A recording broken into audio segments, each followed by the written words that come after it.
पाकिस्तान अपने असल रास्ते पर गामजन हो चुका है, जो कि आइन और कानून का रास्ता है। हम हर दहशतगर्द को पाकिस्तान में चुन चुन कर मारेंगे और उसके अंजाम तक पहुंचाएंगे। इस वक्त भी पाकिस्तान को बेतहाशा बैरूनी और अंदरूनी चैलेंजेस का मुकाबला का सामना है। हम आपको कभी मायूस नहीं करेंगे। कोई ऐसी ताकत, पाक फौज और तमाम इदारे सीसा पिलाई हुई दीवार की तरह खड़े हो जाएंगे और उनके तमाम नापाक अज़ाइम को खाक में मिला देंगे। अस्सलाम वालेकुम नाजरीन, आप देख रहे हैं न्यूज़ आई और मैं हूं इफ्तिखार शिराजी। आज सबसे पहले जिक्र होगा आज की अहम तरीन खबर का। General Qamar Javed Bajwa army chief, जिनकी मुद्दत मुलाजमत नवंबर 2019 में ख़त्म हो रही थी, और आज पाकिस्तान के वज़ीर-ए-आज़म इमरान ख़ान ने ये अहम फ़ैसला किया है कि उनकी मुद्दत मुलाजमत में एक और टेन्योर के लिए तोसी कर दी जाए। गोया कि मज़ीद 3 साल तक वो इस मुल्क के आर्मी चीफ रहेंगे। और कहा यह गया है कि इस वक्त जो इलाकाई सलामती की सूरत हाल है वो तकाजा कर रही थी कि उनकी मुद्दत मुलाजमत में तोसी की जाए। और पाकिस्तान भर में अगर देखा जाए तो इस फ़ैसले को सराहा गया है और कहा यह गया है कि जो इस वक्त अहम महाज हैं, वो अफ़गानिस्तान का महाज हो, वो कश्मीर का महाज हो, या इंटरनल सिक्योरिटी के मामलात हों, इन तमाम इश्यूज़ के ऊपर जो बड़े फ़ैसले हो रहे हैं, जो बड़े इक़दाम हो रहे हैं, उसके लिए ज़रूरी था कि इमरान ख़ान साहब को, जो मुल्क के प्राइम मिनिस्टर, उनकी टीम के जो अहम रुकन हैं आर्मी चीफ, उनको तसलसल देना ज़रूरी था। और उसको मद्देनज़र रखते हुए ये फ़ैसला किया गया, जिसको हर सतह पर सराहा गया है। साथ में आज शो में हम जिक्र करेंगे ऑल पार्टीज़ कॉन्फ्रेंस जो अपोजिशन की हुई। अगरचे कहा यह जा रहा था कि आज की इस कॉन्फ्रेंस के अंदर बड़े अहम फैसले होंगे, लेकिन एक तो ये कि इस कॉन्फ्रेंस के अंदर पाकिस्तान पीपल्स पार्टी की मर्ज़ी की आदत ना शरीक हुई, ना नून लीग की मर्ज़ी की आदत शरीक हुई, और ना ही कोई अहम फैसला हो पाया।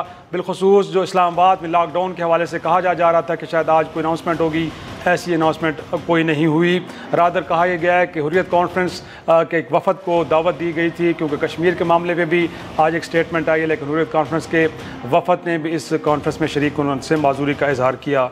आखिर में हम जिक्र करेंगे पाकिस्तान तहरीक इंसाफ की जो 1 साल की हुकूमत है मुकम्मल हो चुकी है। इस 1 साल के दौरान अगरचे देखा जाए मौजूदा हुकूमत ने कुछ अहम डायरेक्शंस लिए हैं, जिसमें गुर्बत के ख़ात्मे के लिए 190 मिलियन रुपए की खती रकम रखी गई है एहसास प्रोग्राम के तहत। साथ में हम ये भी कह सकते हैं कि बदमुनानवी के ख़ात्मे के हवाले से जो टॉप एजेंडा आइटम था इमरान खान साहब का, उसको लेके भी नैब अब सियासी दबाव से आज़ाद है। न सिर्फ आज़ाद है बल्कि इसके बजट में इजाफा किया गया और 110 करोड़ रुपए का बजट इजाफा इसको दिया गया है। साथ में अगर हम टैक्स रिफॉर्म्स की बात करें, खान साहब कर रहे थे, उसमें भी काफ़ी हद तक हमें को पॉजिटिविटी नज़र आई है, और अब टैक्स फाइलर्स की तादाद बढ़ के 22 लाख हो चुकी है।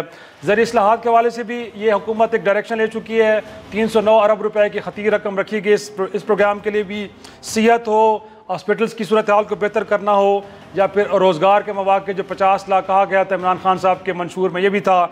उस हवाले से हम कह सकते हैं कि काफ़ी हद तक चीज़ें आगे बढ़ रही हैं, और कोई 100 अरब रुपए का कामयाब जवान प्रोग्राम के तहत एक नया प्रोग्राम शुरू किया जा रहा है। 50 लाख घरों के हवाले से भी बात की जा रही थी, और 7 अजला में कहा यह जा रहा है कि प्रोग्राम शुरू हो चुका है। लेकिन साथ में कुछ नेगेटिव पहलू भी हैं कि इस हुकूमत के दौर में देखा जाए तो अफरात ज़र एक बार फिर जो पिछली हुकूमत 5.8 पे छोड़ के गई थी, अब 10.34% हो चुकी है। साथ में डॉलर की कीमत 160 रुपए तक जा पहुंची है।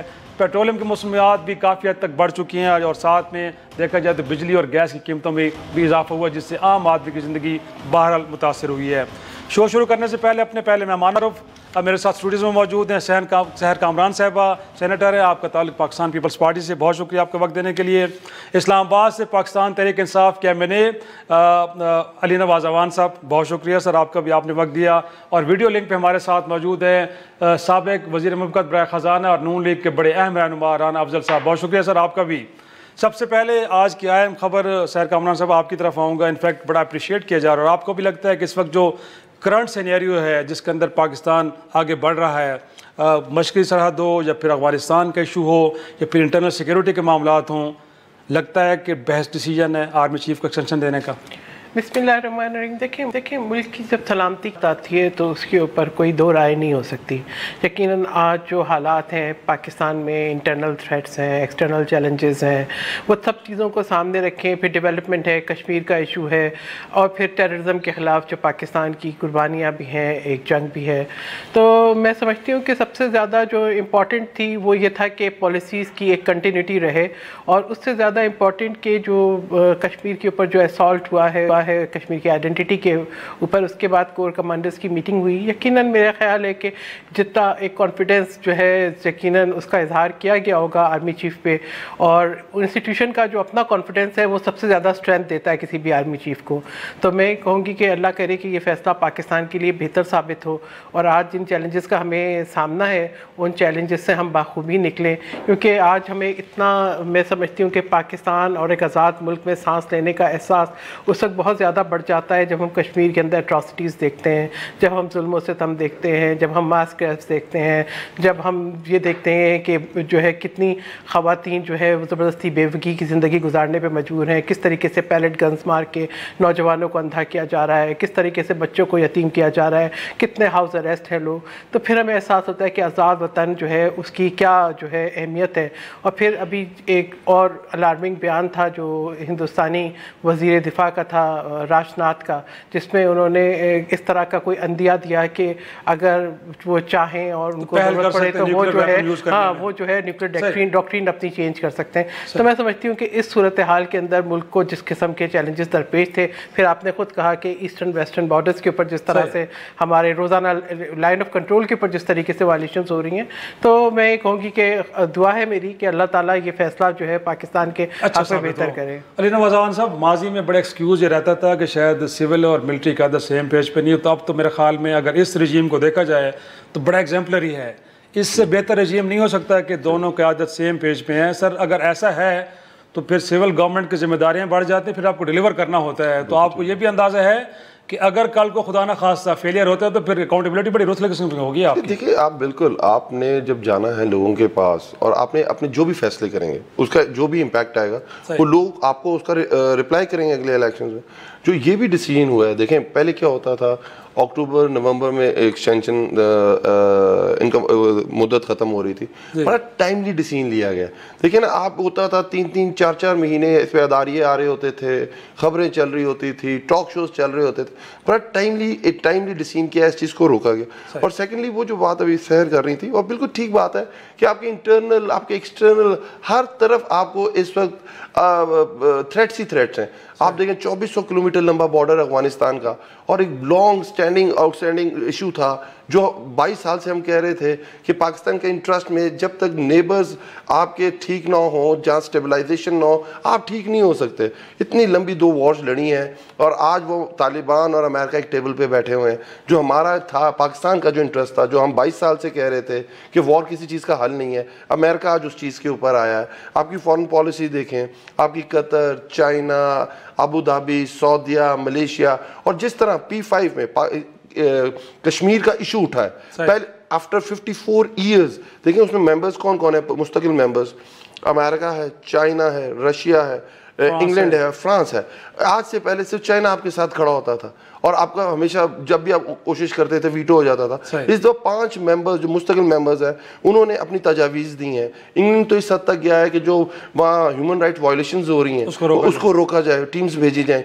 रशिया अपने पुराने स्टैंड से वापस आया है, जो वो कहता है ये बायलैटरल इशू है। इस दफ़ा उसने कहा है कि यूनाइटेड नेशन रेजोल्यूशन के ऊपर इसको हल होना चाहिए, ये इंटरनेशनलाइज हुआ है। और जिस तरह आपका जो बॉर्डर्स हैं, जो इंटरनल सिचुएशन है, बड़ा राइटली डिसीजन किया है, और इससे कॉन्फिडेंस बहुत ज़्यादा ऊपर जाएगा और स्ट्रेंथ भी बढ़ेगी पाकिस्तान की इंशाल्लाह ताला। और जो हम मुख्तलिफ महाज पे इस वक्त लड़ रहे हैं इंशाल्लाह। लेकिन कहते हैं इनिशियली तो खान साहब जब अपोजिशन में थे तो इस चीज़ के मुखालिफ थे, लेकिन आपको लगता है कि अब सिचुएशन डिमांड कर रही थी तो उन्होंने फ्लेक्सिबिलिटी आप देखिए, क्यानी साहब को एक्सटेंशन मिली थी last time, if you remember, Peoples Party के दौर में। खान साहब को बहुत सी बातें अब समझ में आ रही है, पीपल्स पार्टी के दौर में दी थी इन्होंने। जी देखिए, फिर बात फिर एक अच्छे टॉपिक की तरफ जा रहे हैं। तो उस वक्त एक्सटर्नल महाज आपके पास इस तरह नहीं था, इस दफा इंटरनल भी है, एक्सटर्नल भी है। आप ये देखें, आप जिस दौरे पे इस वक्त खड़े हैं, जिस वक्त आप पूरी तरह ऑक्यूपाइड है, हर तरफ से ऑक्यूपाइड है, तो इस वक्त ये फैसला ये बहुत जरूरी था।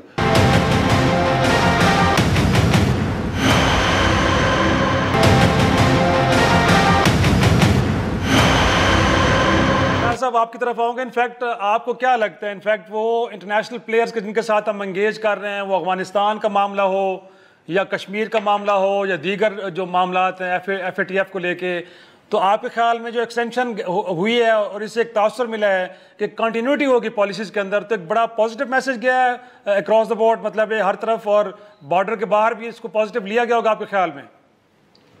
देखें, अभी इंटरनेशनल रिएक्शंस तो शायद इस पे नहीं आएंगे क्योंकि ये पाकिस्तान का इंटरनल मैटर है और कंटिन्यूटी तो हमेशा होती है फ़ौज के अंदर। कंटिन्यूटी जो जनरल्स होते हैं उनमें कोई फ़र्क नहीं होता और एक सिस्टम होता है जिसके तहत आपकी प्रमोशन और हर चीज़ के लिए, हर इवेंचुअलिटी के लिए फ़ौज हमेशा तैयार होती है। तो मैं इस पर कमेंट इसलिए ज़्यादा नहीं करूँगा क्योंकि अपोजिशन को एतमाद में नहीं लिया गया।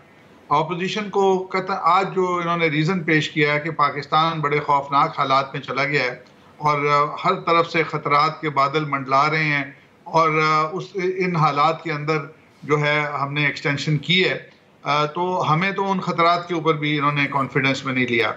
और अगर ये खतरा, लेकिन आप तो राना साहब सीनियर पार्लियामेंटेरियन है कि कहीं आइन इस चीज़ की इजाज़त देता है कि जब ऐसा कोई फैसला करने लगे तो आप अपोजिशन जमातों को भी एतमाद मिलें, क्योंकि पीपल्स पार्टी के दौर में जब कियानी साहब को दिया गया था तो कहीं रात में उस वक्त के वज़ीर-ए-आज़म यूसुफ गिलानी साहब ने अनाउंस किया था, उस वक्त भी इसी तरह का तरीका अपनाया गया था जिस वक्त जैसा कि अब खान साहब ने अपनाया है।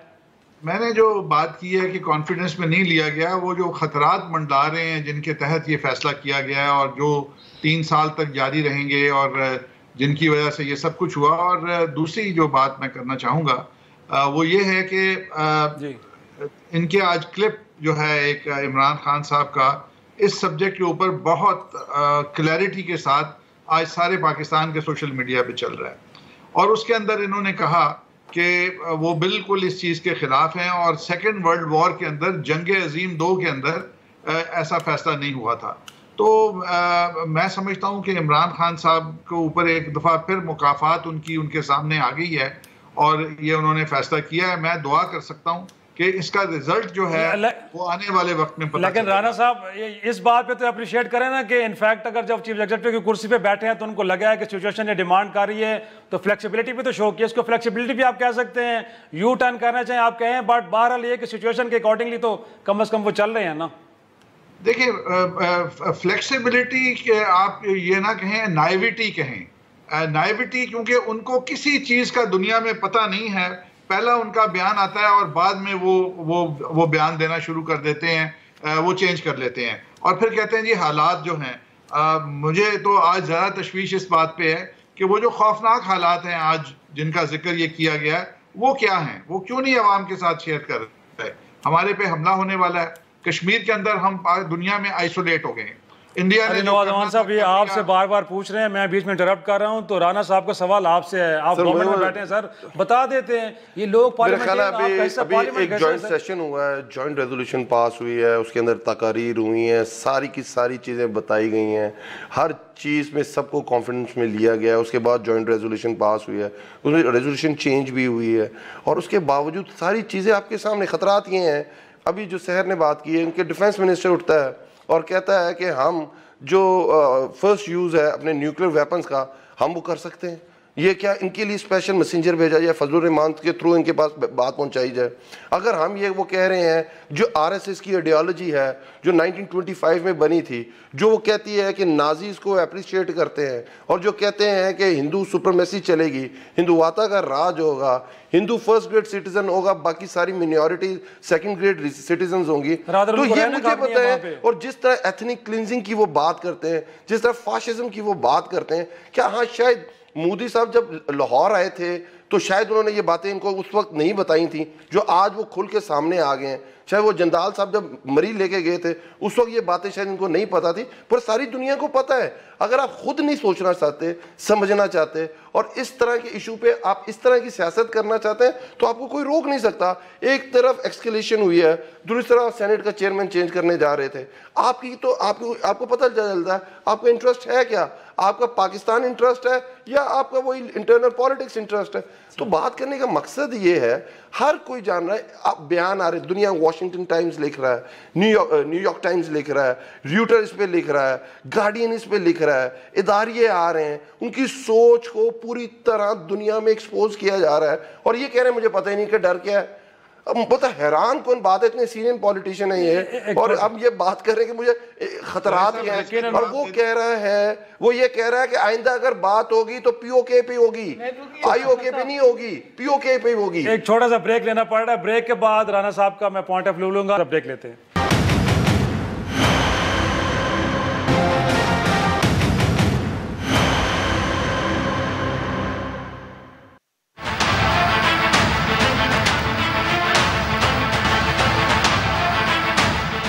एक साल की कारकर्दगी के नतीजे में हम सब इस बात पर मुत्तफिक हैं कि मुल्क को मुख्तलिफ नौ बहरानों से दो चार कर दिया गया है। हम मौजूदा हुक्मरानों को कश्मीर को फरोख्त करने का जिम्मेदार करार देते हैं। तुमने कश्मीरियों की पीठ में छुरा घोंपा है। हम आलमी साजिश का शिकार हैं और हमारे हुक्मरान उस आलमी साजिश का हिस्सा हैं।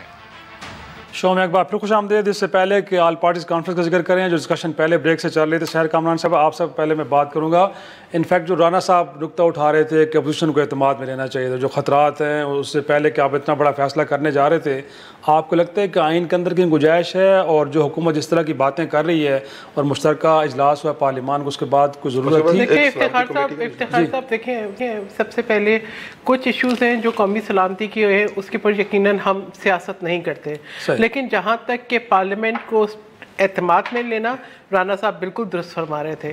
देखिए अगर देखें, एक हुई थी आपकी जॉइंट पार्लियामेंट का सेशन, मैं कहूँगी कि देखिए फिर बहुत सी बातें निकलेंगी जो मैं नहीं करना चाहती थी, कि पहले दिन कौमी असम्बली का इजलास बगैर किसी प्रोसीडिंग के ख़त्म हुआ, दूसरे दिन जॉइंट पार्लियामेंट का सेशन जो है 5 घंटे की ताख़ीर से शुरू हुआ, वज़ीर आज़म साहब जो है वो किसी की तजावीज़ सुनने के लिए वहाँ पे नहीं रुके, उसके बाद जो है अगले दिन जब रेजोल्यूशन पास हुई तो वहाँ पे नहीं थे। वो पांच स्टेप्स लिए, वो तो कहते हैं अपोजिशन की तरफ से तजावीज़ थी। पहली बात किस नहीं, इसलिए कि वज़ीर को वापस भेजना, शहबाज शरीफ साहब कह रहे थे, ट्रेड खत्म करने के वाले से शहबाज शरीफ बात कर रहे थे। देखिए बात ये है, मैं आपसे जो मैं बात करना चाह रही हूँ, जिस पे वो कह रहे हैं कि हमें एतमाद में नहीं लिया, वो उस अंडरलाइन के आपको आज क्या आपको जो है वो चैलेंजेस दरपेश हैं, रीजनल हालात क्या हैं, in the backdrop of the recent development after that, उस इजलास के बाद हुआ ना, अगर उस इजलास के दौरान ऐसा कोई फैसला था तो बात जिक्र किया जा सकता था।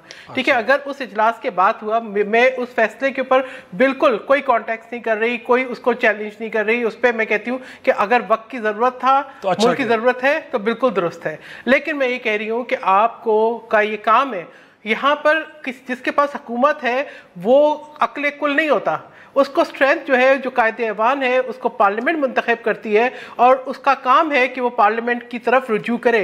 वज़ीर आज़म साहब ने फरमाया था कि वो हर हफ्ते पार्लियामेंट्री सेशन के दौरान पार्लियामेंट में आएंगे, सवालों का जवाब देंगे। 150 दिन के पार्लियामानी कार्रवाई में वो सिर्फ 14 दिन, और वो भी मेहमान अदाकार के तौर पर आए। देखिए बात यह कि कुछ हकाइक हैं, उनको आप नहीं कर सकते। आज पाकिस्तान की पार्लियामेंट, पाकिस्तान के अवाम बिल्कुल जानना चाहते हैं कि उस गुफ्तगू के बाद जो डोनाल्ड ट्रंप का फ़ोन आया उसका वर्बेटम क्या था, क्योंकि वहाँ से जो गुफ्तगू आती है वो कुछ और है, यहाँ जो क्लेम किया जाता है वो कुछ और है। इसी तरह से यूनाइटेड नेशन सिक्योरिटी काउंसिल की जो इनफॉर्मल मीटिंग हुई वो उसके बाद हुई, पार्लियामेंट सेशन के बाद। ठीक है, उसके अंदर पोलैंड की जो प्रेसिडेंसी है, जिसके पास प्रेसिडेंसी थी OIC की, उसके साथ आपने रुजू किया कि आप फरीक थे, आपको बैठने का मौका मिलता, आपने मतलब मैं देखिए ना, झूठ उतना बोले कि वो इंसान उसको बर्दाश्त कर जाए। आपको पता है कि चाइना के कहने के ऊपर वो मीटिंग हुई, आपने बड़े अच्छा दावा किया, नहीं वो हमने चाइना पे तुम्हारे वजीर खारजा गए ना, तो सफारतकारी तो ऐसे चलती है ना। देखिए नहीं, प्लीज, उनका लद्दाख का इशू है, उनके अपने इंटरेस्ट हैं, हर मुल्क अपने इंटरेस्ट के लिए खड़ा होता है अभी। और फिर वजीर खारजा का वो बयान कि हिंदुस्तान 1 अरब की मार्केट है, 1 अरब अफराद की मार्केट है, और जो है हमारे लिए कोई मुस्लिम उम्मा में हारपूल लेके या सिक्योरिटी काउंसिल में हारपूल लेके नहीं खड़ा हुआ, मुस्लिम उम्मा ने हमें सपोर्ट नहीं किया। आपके ख्याल में ये ताल हकीकत नहीं है? वैसे हकीकत तो है ना ये बात। मैं यहाँ पे थोड़ा सा कहूंगी, मैं कहूंगी कि आप अपनी सिफारतकारी की कमजोरियों को ढूंढें। क्या हमने OIC से रुजू किया कि हम पाकिस्तान में कोई इमरजेंसी सेशन बुलाना चाहते हैं। मैंने तो पहले भी तजवीज़ दी थी, अली नवाज साहब मेरे साथ थे, मैंने तब भी तजवीज़ दी थी कि आपको अपनी स्ट्रेंथ कहीं से लेकर आनी है। आप OIC की काउंसिल ऑफ फॉरेन मिनिस्टर्स का ही एक इजलास यहाँ पे इस्लामाबाद में इनेकाद करें, ताकि 57 मुल्क के नुमाइंदे चले, 50 मुल्क के तो शरीक होंगे ना, फॉरेन मिनिस्टर्स नहीं होंगे, डिप्टीज नहीं होंगे, एम्बेसडर्स होंगे, अपनी स्टेटमेंट तो देंगे, आप अपना जो है बयानिया उनको पेश तो करेंगे, आप किसी किस्म की कोई रेजोल्यूशन तो पास करेंगे, आपको स्ट्रेंथ तो चाहिए, अपनी कमजोरियों को मानना बड़ा जरूरी है। एक पॉइंट ऑफ व्यू आपका आ गया। इनफैक्ट राना साहब आप तरफ आऊंगा, अगरचे बिल्कुल सैर कामरान साहब भी ठीक कह रही हैं कि प्राइम मिनिस्टर की हद तक हम कह सकते हैं कि पार्लियामान को उतना वक्त नहीं दे रहे कि जितना उन्होंने वादा किया था, और अपोजिशन में जब थे तो उनका कंडक्ट ऐसे रहा था। लेकिन कम से कम ये तो आपको मानना पड़ेगा कि आज़ाद कश्मीर असम्बली में जब वो खिताब कर रहे थे तो जो रियल थ्रेट है उनका जिक्र तो उन्होंने कर दिया। उन्होंने कहा है कि हो सकता है कि आज़ाद कश्मीर में भी अब भारत की तरफ से एडवेंचर किया जाए। तो जब इतनी खुल के बातें प्राइम मिनिस्टर करे तो फिर उसके बाद भी अगर अपोजिशन ये कहे कि उनसे चीज़ें शेयर नहीं की जा रही, तो मेरे ख्याल में सर कोई आर्गूमेंट में वजन नज़र तो नहीं आ रहा। देखिए, मैं समझता हूँ कि पहले तो मैं सम अप कर दूं कि जब उन्होंने एक फैसला कर लिया, आर्मी चीफ को एक्सटेंशन दे दी, बड़ा अच्छा हो गया। लेकिन जो रीजंस उन्होंने बयान किए हैं वो उनके ज़ात के रीज़न नहीं है, ना उन रीजंस के ऊपर उनकी हाकमियत हासिल है। पाकिस्तान पूरे के लिए वो रीज़न है, और उन रीजंस के ऊपर हमें कॉन्फिडेंस में लेना चाहिए था। और अगर वो रीजन झूठे हैं तो फिर उनकी जो वजह है वो रीज़न मैं समझता हूँ कि इतने खतरनाक नहीं है जितने वो बयान कर रहे हैं। अगर इतने खतरनाक होते तो वो असेंबली में लोगों को ये कहते कि मैं हिंदुस्तान पे हमला कर दूं, वो हिंदुस्तान को ये मैसेज देते कि मैं हमले करने के काबिल नहीं हूं या मैं हमले करने का इरादा नहीं रखता हूं। फिर वो रीजंस जो आज दे रहे हैं वो तो ऐसे रीजंस हैं कि जैसे हमारी फौजों को बॉर्डर के ऊपर होना चाहिए। आज हमारी फौजों को बॉर्डर पे साथ में उन्होंने ये भी तो कहना राणा साहब कि अगर ईंट आई तो जवाब पत्थर आएगा। ये जो इशू है इसके अंदर ठीक है, मैं तो दुआ गो हूँ कि आने वाले वक्त में ये फैसला जो है पाकिस्तान के लिए कोई बेहतरी लेके आ सके। हमें तो एक साल के अंदर हम तो बहुत अपोजिशन वाले जो हैं वो बहुत बुरी तरह से टारगेट हुए हैं। पाकिस्तान में एक फैशिज्म है। फैसलाबाद में मरियम नवाज दौरे पे आई, 4000 लोगों पे FIR हुई। ये किसी फाशिस्ट डिक्टेटर का मुल्क है? कौन है वो लोग जो यहाँ पे आके FIR करते हैं और एजेंसियां? लेकिन सर अली नवाज साहब फरमाते हैं कि आपके अपने पर्सनल मैटर्स हैं, आपको कुछ रिलैक्सेशन चाहिए, आपको एहतसाब से बचना है। आज की APC भी सर अगर शहबाज शरीफ साहब नहीं आ रहे थे, बिलावल साहब नहीं आ रहे थे, तो फिर ये मेला लगाने की क्या जरूरत है? कोई फैसला भी नहीं हुआ सर। ये एक बहुत भोंडा रीजन है कि जी हमारे जाती मैटर हैं, हम लानत भेजते हैं इनसे किसी चीज के ऊपर माफी मांगने के ऊपर, हम अपना एहतसाब करवाना चाहते हैं। लेकिन अगर ये हमारे साथ कोई जालमाना रवैया रखेंगे तो फिर उसका तो हिसाब होना चाहिए। फिर कहाँ हैं ये इदारे? लेकिन सर आज की APC से क्या मैसेज गया? आज तो कोई फैसले भी नहीं हुए, कुछ भी नहीं हुआ, मरकजी क़यादत भी नहीं थी, तो मेरा ख्याल में अपोजिशन की तैयारी नहीं थी तो थोड़ा डिले कर देते जब वो ठीक हो जाते। करें कि कश्मीर के इशू की वजह से अपोजिशन ने अपनी पोजीशन को मेल्ट डाउन किया है, वो एक अलग इशू है। सही, मैं आता हूँ आपकी तरफ भी आता हूँ। जी राना साहब आप अपना आर्गूमेंट कंप्लीट कीजिए। वो एक अलग इशू है, उसके ऊपर अगर आपने बात करनी है तो उसके ऊपर अपनी जगह पे बात हो जाएगी। वो कश्मीर पॉलिसी के ऊपर है। आज इनकी जो पॉलिसी थी आर्मी के अंदर एक्सटेंशन देने के बारे में, इस शख्स की वो क्लिप चलाएं आप, सारे TV चैनल चला रहे हैं, जिसके अंदर कहता है कि वर्ल्ड वॉर के अंदर भी आप डिसिप्लिन की खिलाफ वर्जी नहीं करते। तो इस शख्स की कोई पॉलिसी है? इसकी कोई बात का वजन है? इसकी किसी बात पे एतमाद किया जा सकता है कि जो आज कह रहा है वो कल को झूठ नहीं होगा? अगर इस पाकिस्तान का वजीर आजम इस तरह की हरकतें करेगा तो फिर हम किस चीज पे एतमाद करें? और यही वजह है कि आज इस पाकिस्तान के अंदर कोई इन्वेस्टमेंट नहीं आ रही। No FDI coming to Pakistan. और स्टोरियां सुनाते हैं कि जी हमने गरीबों का ये कर दिया, गरीब तो भूखे मर रहे हैं, हमें तो नौकरियां आ रही हैं। जवान साहब इनफैक्ट वो कह रहे हैं कि सीरियस नहीं है, और दूसरा ये कि जो आप कहते हैं उस पर ठहरते नहीं है, फिर जो बात आप करते हैं उससे बिल्कुल बात कर मैं नहीं करना चाह रहा था कि टॉपिक बड़ा ये था।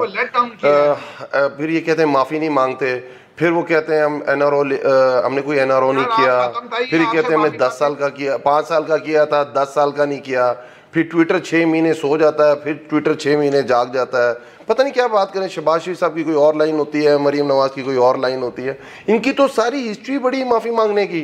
और सारी हिस्ट्री से आप जनरल जिलानी से लेके और आखिरी जनरल परवेज मुशर्रफ तक सारी उम्र तो ये या माफिया मांग के आए या इज्जत, क्या मैं वो लफ्ज नहीं इस्तेमाल करना चाहता, किस तरह है कि वजीर आजम ये करता फिर रहा है। आपका हमारे जो पुराने वजीर आजम थे जिनकी झूठ बोलता है, रोज झूठ बोलता है, लीक्स आती हैं, जिनकी बेटी का कैलबरी क्वीन है जो दुनिया में जिनकी जाली अकाउंट लग रही हैं, फैमिली बात किसी और तरफ जा रही है, परसेंट एसेट्स आपकी बात ये मेंटल लेवल है, ये माइंडसेट है, वैसे भी आप माइंडसेट है। नवाज साहब आप गवर्नमेंट में हैं, गवर्नमेंट हमेशा रिसीविंग एंड पे होती है, हौसला दिखाएं। तरीके से बात करेंगे तो गलत तरीके से जवाब सर साहब मैं आपकी तरफ आर्गुमेंट लेके आता हूं। सही, मैं तो सबूत के साथ बात कर रहा हूं। सर हर किसी की होनी चाहिए, हर किसी की होनी चाहिए। आप इस मुल्क को दहाने के लिए आपके सागडा साहब कहते हैं दाने नहीं हो गई, वो एक सवाल ये भी कर रही है ना। मेरा एक बहुत पहले सवाल है कि 71 साल हिंदुस्तान की हिम्मत नहीं हुई कि वो कश्मीर की आइडेंटिटी पर असॉल्ट करे, इस एक साल में ऐसा क्या हुआ? लेकिन आप इस आर्गुमेंट से इत्तेफाक करती है जो मौलाना साहब कह के कश्मीर की पीठ में छुरा इन्होंने घोंपा है। कैसे एक साल एक गवर्नमेंट को हुआ है, उसके ऊपर इस कदर संगीन इल्जाम लग रहा हो, और इसका आर्गुमेंट का क्या जवाब है कि 10 साल तक तो वो चेयरमैन रहे इस कमेटी के। साल में वो कुछ एक, अब जरा आप थोड़ा सा तहम्मुल करें, इस एक साल में वो कुछ हो गया जो इससे पहले 71 सालों में नहीं हुआ। ठीक है, बांग्लादेश हो गया, तो इधर का नारा लग गया जी, अक्सरियत प्लीज आर्गुमेंट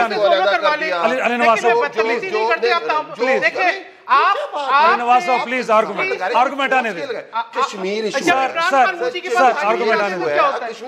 चलो इनके पास आर्गुमेंट खत्म है, इनके पास दलाइल नहीं है, आप सौदा करके आए कश्मीर। नवाज साहब प्लीज आर्गुमेंट आने दे। आप कर आए, डेमोक्रेसी में सर आर्गुमेंट सुने जाते हैं ना, प्लीज सुने ना सर, सुने ना। ये हाल है, सुने सर प्लीज सर सुने। उनके वसाइल इस्तेमाल करके सवाए समिट बैंक बनाया, एसोसिएशन के कुछ समिट बैंक बनाया, ये जो ज़कात अंदुशर के पैसे खाए। सर साहब मेरा सादा सा सवाल है कि ऐसा क्या कुछ हुआ है, कुछ बताएंगे आप क्या कुछ ऐसा एक साल बारिश होती ज्यादा पानी होता है? सर प्लीज सुनना चाहते हैं ना, उनके पास भी उनके पास ये वही जुबान बोलेंगे। प्लीज माहौल को जरा अच्छा रखें। मैं अभी आपको बताऊं कि हुआ क्या है। इमरान खान साहब एक एजेंडा लेकर आए कि पाकिस्तान को इन्होंने तबाह बर्बाद करना है। ये कंटेनर पर खड़े हुए इन्होंने कहा सिविल नाफरमानी की मूवमेंट चलाओ, इन्होंने कहा यूटिलिटी बिल्स पे ना करो, इन्होंने कहा कि जो है हुंडी से पैसे भेजो। ये उस वक्त इंस्टेबिलिटी करना चाहते थे। हमारे पास फॉरेन विजिटर्स आए, तुर्की के प्रेसिडेंट आए, तुर्की के प्रेसिडेंट आए, तुर्की के एम्बेसडर इनके घर गए, इनको बोला कि जी आप जो है आके इजलास में शिरकत करें। ये चाहते थे इंस्टेबिलिटी हो, ये उस वक्त नहीं कर सके। आज इक़्तिदार है कि उन्होंने इंस्टेबिलिटी की। इन्होंने क्या किया अफ्रीका में जाके? इन्होंने क्या किया? ये बताएं कि आप कैसे कश्मीर का सौदा करके आए? आप बताएं कि आपने ट्रम्प से किस बात पे एग्री किया?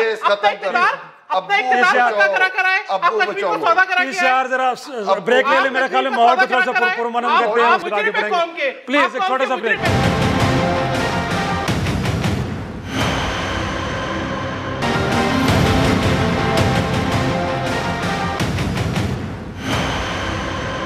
शो में एक बार खुश आमदेद।